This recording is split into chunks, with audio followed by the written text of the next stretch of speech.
1921. On the surface, everything still looked intact. The buildings, the production lines, the roads that carried his name. But inside, an empire had just vanished. Frank Seiberling was, at that moment, the founder of the largest tire company on Earth. His personal wealth was estimated at more than $100 million. Presidents sought his counsel. Bankers regarded him as a symbol of American industrial power. And then, within 6 months, everything changed hands. There was no loud bankruptcy, no public confrontation, no dramatic headlines, only paperwork, signatures, and the quiet closing of a boardroom door. Frank Seiberling walked away from the company he had built at the age of 62, with nothing, except his name. And strangely, as the rubber empire collapsed in silence, Stan Hewitt still stood. A house so vast it barely felt like a home at all. A place built with money, power, and perhaps a belief that something should endure longer than a single lifetime. This is not simply a story of success and failure. It is a story about what remains when everything else is gone. If you are wondering how a man who lost everything could leave behind a legacy that would touch millions of lives, stay with us. Take a moment to like and subscribe, so you don't miss these stories of history told in a way few dare to tell. Because to understand how Frank Seiberling lost everything in silence, we have to go back much further. Back to a time when he had nothing but an abandoned factory, a debt he could barely afford, and a belief that America itself was not yet ready to share. Broke at 38. In the late 1890s, the United States entered a period when families once thought untouchable disappeared within just a few years. A series of financial panics collapsed banks, railroads, and young industrial businesses across the country. The Seiberling family stood directly in the path of that collapse. Frank Seiberling was born into a family that had once been prosperous. His father, John Seiberling, was a successful manufacturer of agricultural machinery in Ohio. For years, the family lived on the stability of industry, on a future Frank assumed he would one day inherit. Then it vanished. After the financial crises of the late 19th century, his father's businesses failed. The skills Frank had spent years developing bookkeeping, accounting, managing a functioning company, suddenly had no place to go. There was no company left to run. No familiar industry to return to. That year, Frank Seiberling was 38 years old. By the standards of the time, this was no longer the age to start over. He had a wife, Gertrude, and 3 young children. No meaningful savings. No new job waiting. In the late 19th century, being unemployed at 38 was not a statistic. It was a social sentence. And yet, at that moment, a detail most people would have ignored came into view. On the east side of Akron, Ohio, stood an abandoned strawboard factory. The building sat on 7 acres of land, unused and unattended. Inside were the smells of long dampness, rodents, and outdated machinery, with no remaining commercial value. The asking price for the entire property was $13,500, roughly the equivalent of $450,000 today. Frank Seiberling did not have $13,000. He did not even have $1,000. But he saw something others did not. Akron already had rubber companies operating for years. Workers in the city knew how to process raw rubber, how to shape it, vulcanize it, and repair rubber products. It was a ready labor force, unemployed, waiting to be hired. Frank Seiberling went to his brother-in-law, Lucius Miles. He did not present a polished business plan. He asked for $3,500 to make a down payment on the factory. $3,500 in 1898 was a serious sum. More than $100,000 in modern terms. Miles agreed to lend the money, sharing the risk. With that loan, Frank Seiberling purchased an empty factory. No new machinery, no workers, no customers, no products. Only a building and an assumption that automobiles were coming, that America would not always move by horse, and that when that future arrived, the country would need rubber, lots of rubber. In 1898, most Americans had never seen an automobile in person. This belief was not a trend. It was a gamble, and for Frank Seiberling, it was no longer a business decision. It was a decision of survival.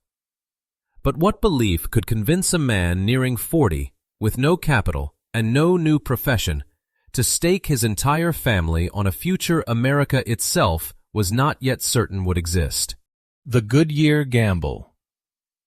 In the summer of 1898, Frank Seiberling faced a decision that would later define the fate of his company from its very first day. It was not a choice of product, not a choice of market. It was the choice of a name. The name he chose was Charles Goodyear. Charles Goodyear was not a successful businessman. He was the inventor of rubber vulcanization, the process of combining rubber with sulfur under heat to create a material that was durable, elastic, and usable at industrial scale. That discovery became the foundation of the modern rubber industry. Yet Goodyear never truly profited from his invention. He spent much of his life in debt, locked in lawsuits, watching his possessions seized. When he died in 1860, he left behind patents that had changed the world, but almost no money. According to several contemporary accounts, his family could not even afford a proper gravestone. Naming a company after such a man was not a safe choice. The name carried the image of brilliance crushed by the marketplace. But in that story, Frank Seiberling saw a reflection of himself.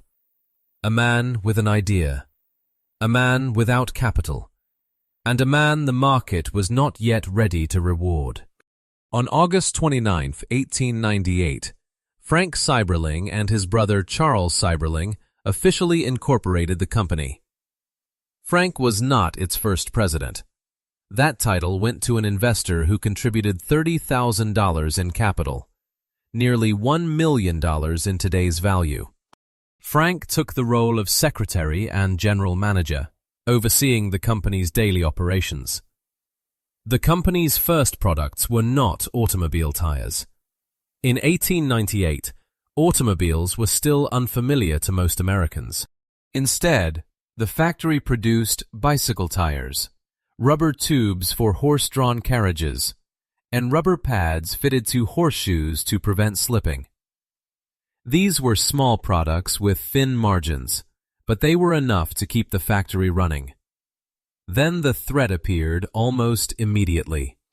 The carriage tire industry was dominated by the Consolidated Tire Company, a powerful firm that controlled a web of critical patents. Consolidated claimed exclusive rights to manufacture and sell carriage tires in the United States. Any company entering the market risked being sued. Goodyear did not have the money to survive a prolonged legal battle. But Frank Seiberling also could not retreat. He chose to fight. The lawsuit dragged on for nearly 2 years. During that time, every dollar of profit from Goodyear's carriage tire business was frozen and placed in escrow. The money could not be touched. The factory still had to pay wages. The machines still had to run. His family still had to survive. This was the moment when the company could have collapsed not from lack of orders, but from lack of cash. A single loss in court would have erased Goodyear before it ever became a recognized name. Eventually, the court ruled. Consolidated Tire was found to have used its patents to illegally restrict competition. Goodyear was allowed to continue manufacturing. The frozen funds were released. The company survived its first test. But survival was only the minimum requirement. It still did not answer the larger question. Could a company that had just escaped death through a legal ruling dare to dream bigger? Or would it choose safety over ambition and simply exist? The Little Napoleon. At the dawn of the 20th century, America began to change the way it moved. Roads, once shaped by horse hooves, started to welcome something unfamiliar: the automobile.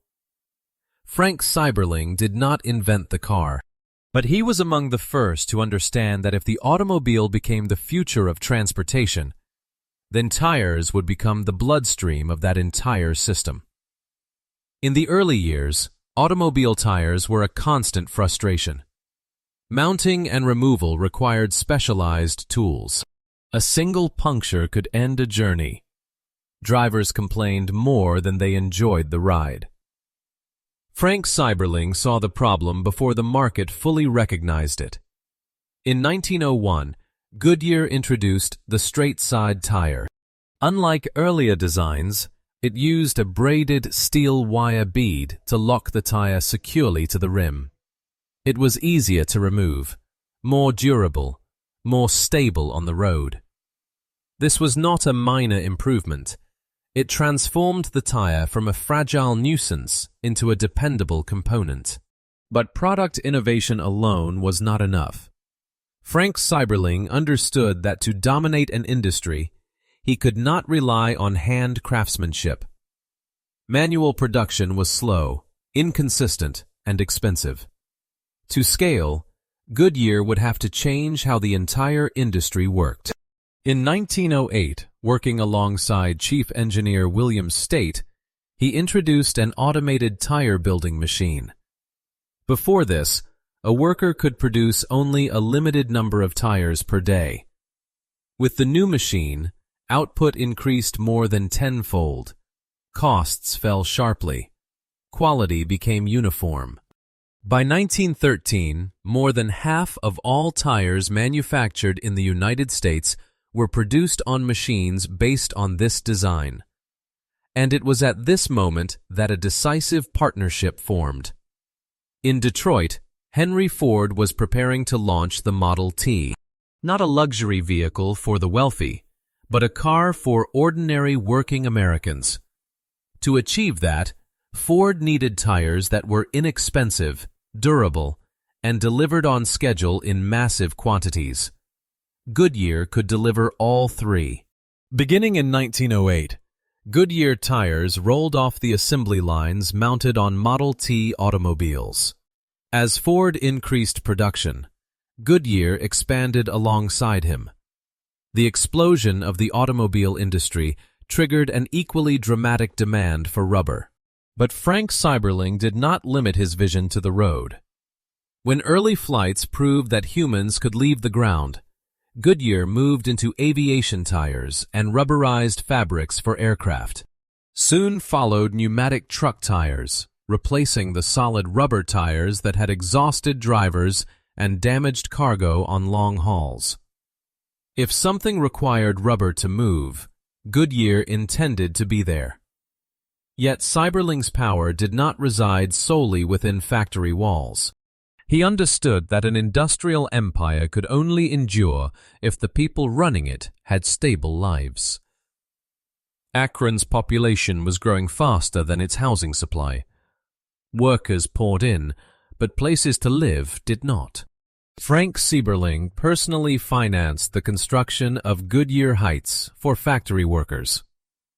Homes designed to be purchased over time, not rented temporarily. Then came Fairlawn Heights, built for engineers and managers he did not want competitors to lure away. This was not just housing. It was a strategy to secure loyalty. By 1910, Akron was no longer a provincial city. It had acquired a new identity, the rubber capital of the world. In boardrooms across the industry, Frank Seiberling was not physically imposing. He did not dominate conversations with volume. Yet competitors began calling him by a nickname, the Little Napoleon. Not because of his stature, but because of his ability to see further than everyone else.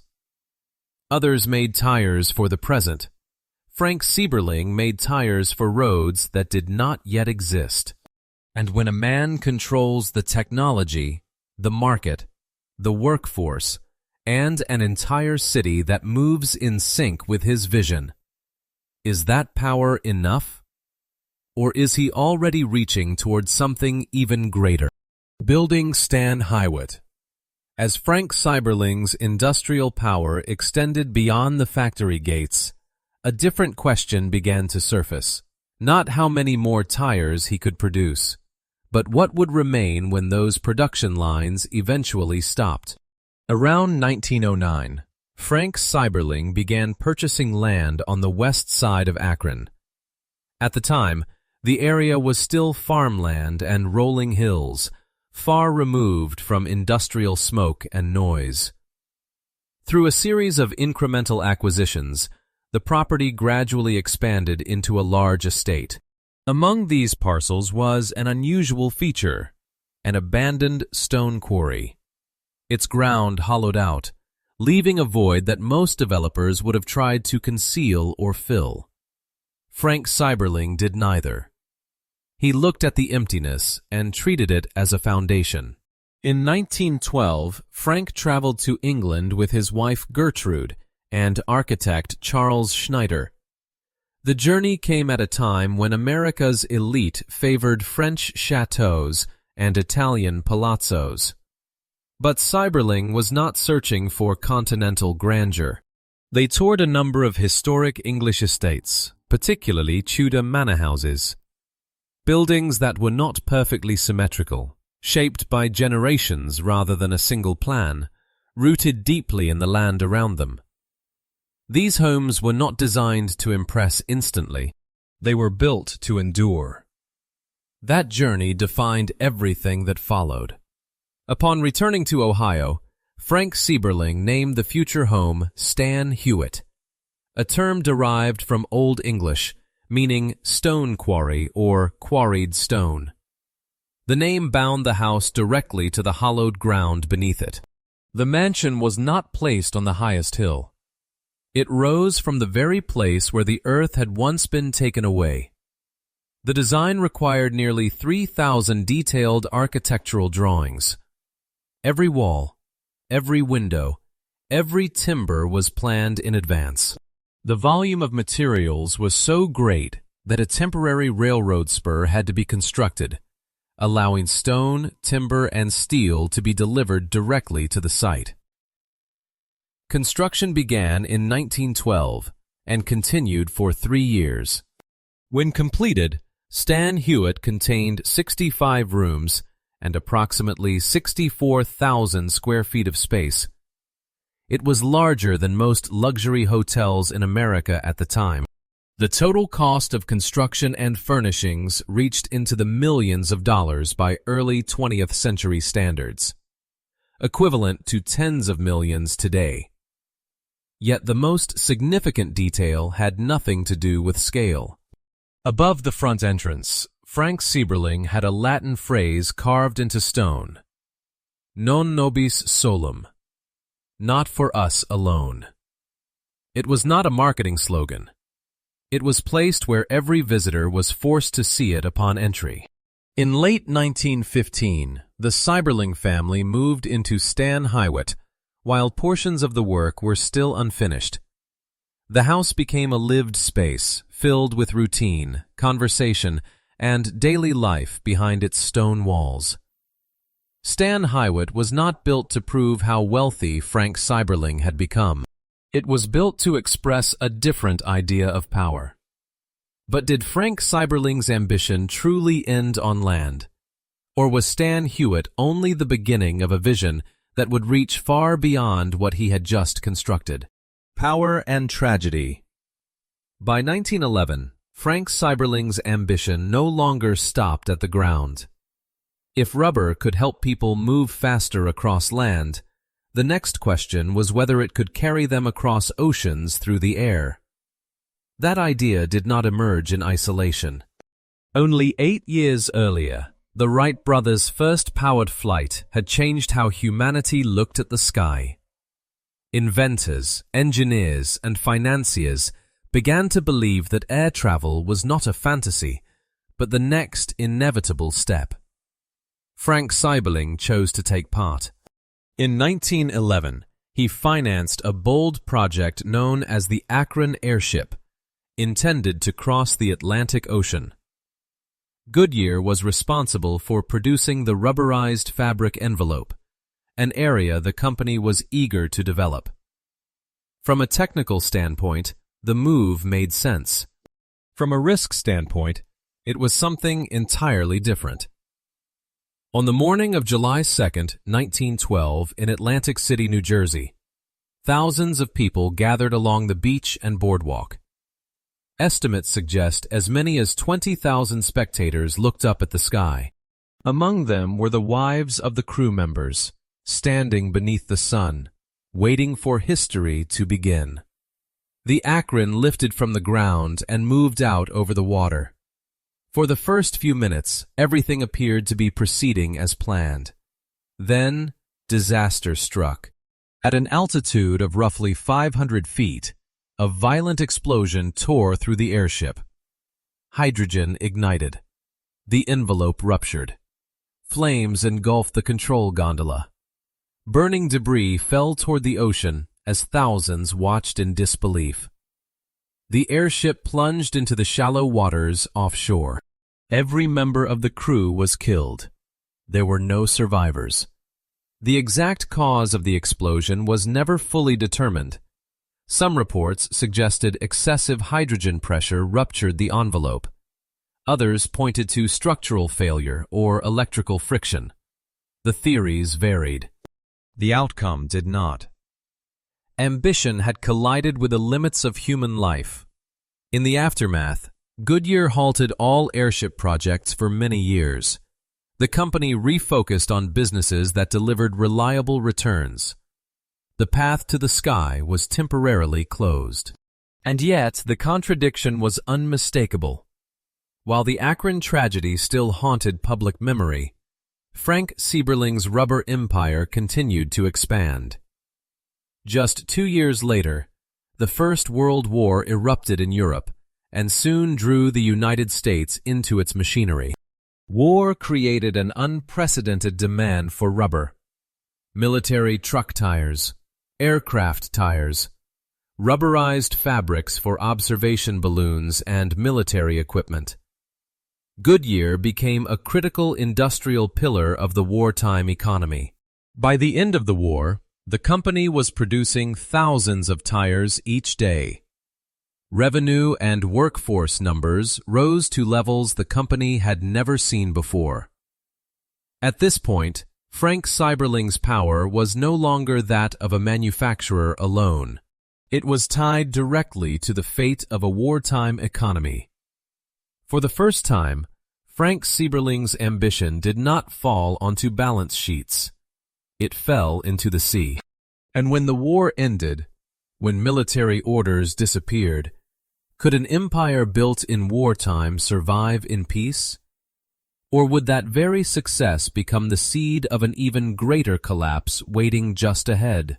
The collapse. When the guns of the First World War fell silent, another kind of silence spread across American factories.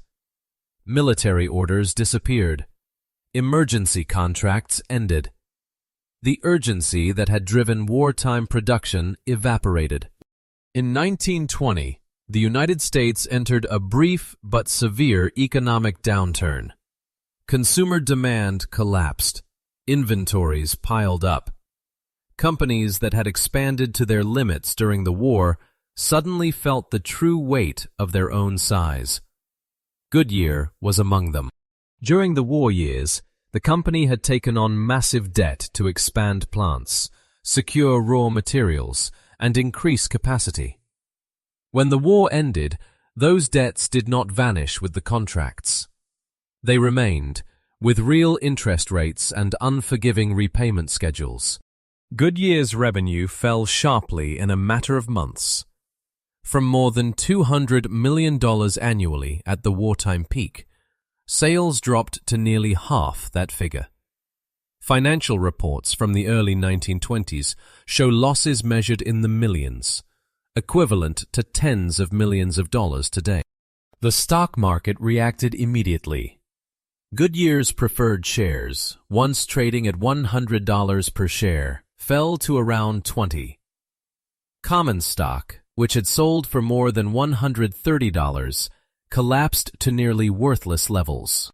On paper, Frank Seiberling still controlled an empire with assets spread across the United States and overseas. In reality, he lacked the cash required to meet short-term obligations.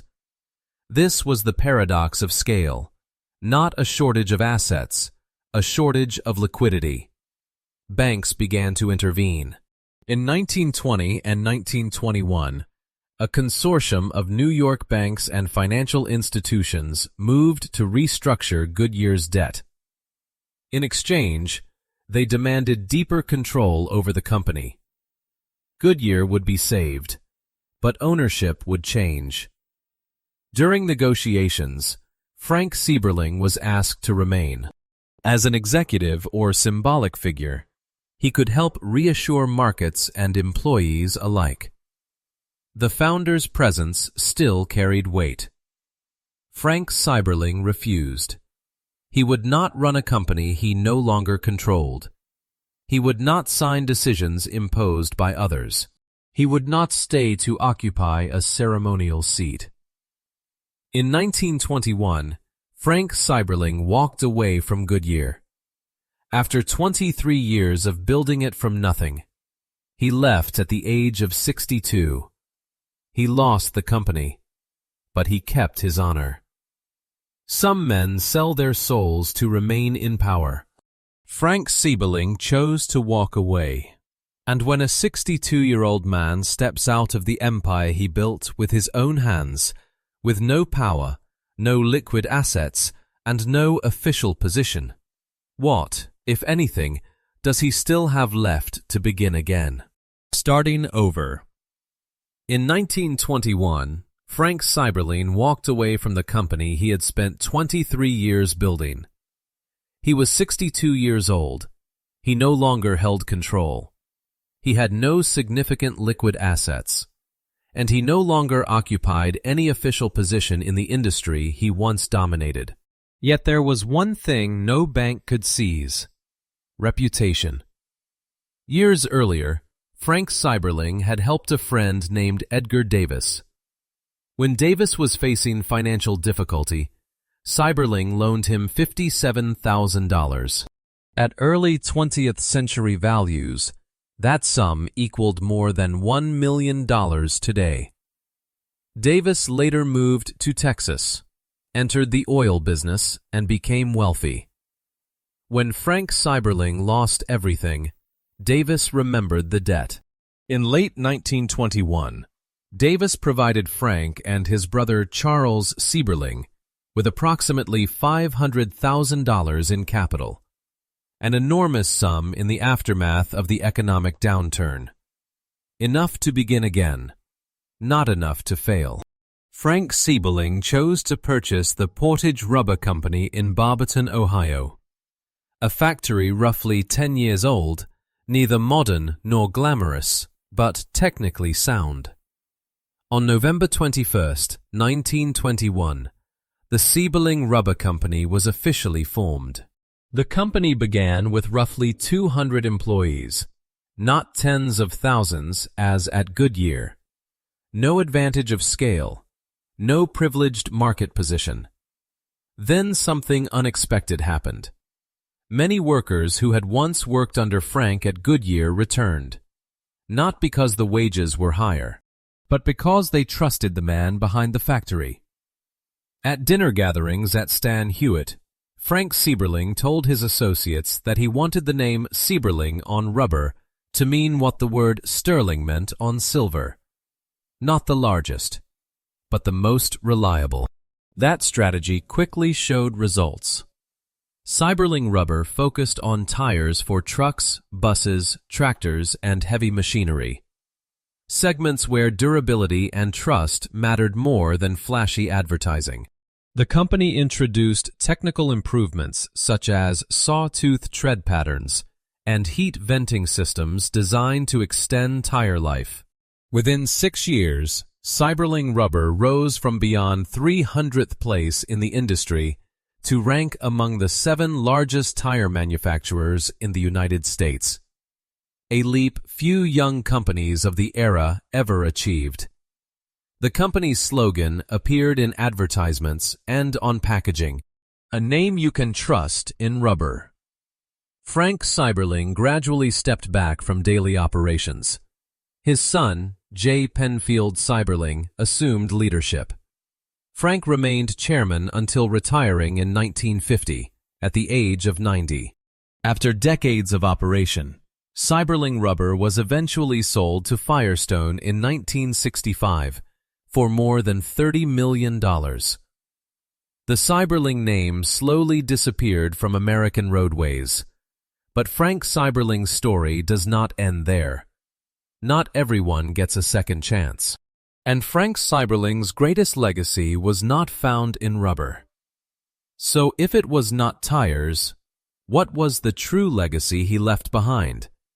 One that continues to change millions of lives to this day. The Gate Lodge, 1935. As the United States was still struggling through the Great Depression, a man from New York arrived in Akron with nowhere left to go. His name was Bill Wilson, a former stockbroker, a well-educated man, and a severe alcoholic. Wilson had come to Akron to take part in a proxy fight involving a rubber machinery company. The deal collapsed. The money ran out. He found himself stranded in the city with only a few dollars in his pocket. The most dangerous thing was not the lack of money. It was the pull of his addiction returning. Bill Wilson had managed a short period of sobriety through his involvement with the Oxford Group, a religious movement centered on self-examination and helping others. But standing in a hotel lobby in Akron, hearing the clink of glasses and smelling alcohol from the bar nearby, he knew how close he was to drinking again. Wilson understood one thing clearly. If he stayed alone, he would drink. If he spoke to another alcoholic, he might survive the night. So he began making phone calls. Those calls eventually led him to one name, Henrietta Seiberling, the daughter-in-law of Frank Seiberling, a woman who knew intimately the pain of living alongside alcoholism. Henrietta had been trying to help a local surgeon named Robert Smith, known to most as Dr. Bob. Bob Smith was a respected physician whose alcoholism had repeatedly pushed his career and family to the edge of collapse. On Sunday, May 12, 1935, Henrietta arranged for the two men to meet at the Gate Lodge, a small house located at the entrance to the Stan Hewitt estate. There were no elegant furnishings, no speeches, no moral instruction. Just two men sitting across from each other, telling the truth. Bill Wilson spoke about losing control, about shame, about the sense of powerlessness over alcohol. Dr. Bob listened. For the first time, Bob Smith was not hearing advice from someone who did not understand. He was hearing his own life described by another man. The conversation lasted for hours. It did not cure either of them instantly, but it accomplished something more important. It shattered isolation. On June 10, 1935, Dr. Bob took his last drink. From that day forward, he never drank again. What followed was not planned as a global movement. Wilson and Smith simply recognized one truth. To keep their own sobriety, they would have to help others like themselves. Alcoholics Anonymous was born from that realization. Built on anonymity, honest sharing, and mutual aid among those who had reached the bottom. The Gate Lodge, a place never intended to make history, gradually became a site of pilgrimage for millions around the world. Each year, people in recovery return to Akron to remember the meeting that changed their lives. History does not begin in palaces. It begins where people dare to admit their weakness. And here lies the paradox. The most far-reaching legacy connected to the Seiberling family did not begin in a factory, nor inside Stan Hewitt itself, but in a small house where two broken men chose honesty over denial. Yet this still is not the final chapter in the story of Frank Seiberling's legacy. Non nobis solum. As Frank Seiberling entered the final years of his life, industrial power was no longer in his hands, but his footprints remained. Land that once belonged to a rubber empire was given back as public parks. Money he set aside helped build hospitals for the community. Places that had once been private assets slowly became shared spaces. In 1955, Frank Seiberling died at the age of 95. He was no longer the richest man, no longer the owner of a global corporation. But neither was he a man defined by failure. 2 years later, his children made a decision. They did not keep Stan Hewitt for themselves. The house was donated to the public, its doors open to the community. A space once reserved for power and privacy became a place of shared memory. Stan Hewitt was designated a National Historic Landmark, not because of its size alone, but because of the stories that unfolded within its walls. And that story did not end with one generation. Frank Seiberling's grandson, John Seiberling, devoted much of his life to a different kind of battle, not in factories, but in Congress.